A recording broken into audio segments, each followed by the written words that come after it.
Aprenda a acrescentar links de vídeos do seu canal nos vídeos shorts do YouTube pelo seu notebook ou celular. Isso aumentará a possibilidade de mais visualizações no seu canal. Primeiro, vou mostrar como fazer isso pelo notebook. Abra o YouTube Studio e pesquise pelo vídeo.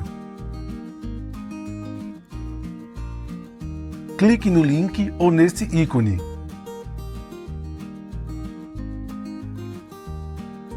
Siga até Related Video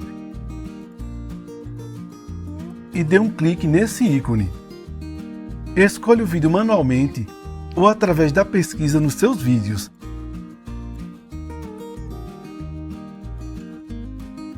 Dê um clique no vídeo e em seguida clique em Salvar.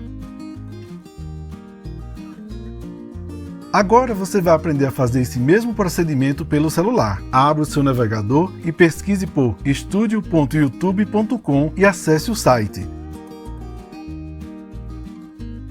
Quando essa tela aparecer, toque em Continuar para o estúdio. O site estará no modo para computadores ou formato desktop. Faça gestos de pinça para dar zoom no site do YouTube Studio até que a barra de pesquisa do seu canal fique visível. Digite o nome do vídeo que você quer acrescentar o link e dê um toque nele.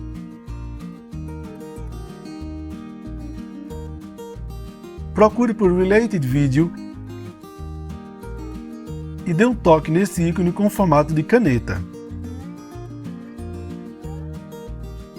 Escolha ou pesquise o vídeo e dê um toque nele. Toque em Salvar para acrescentar o link. O resultado com o acréscimo dos links será visível apenas em shorts que forem assistidos em celulares.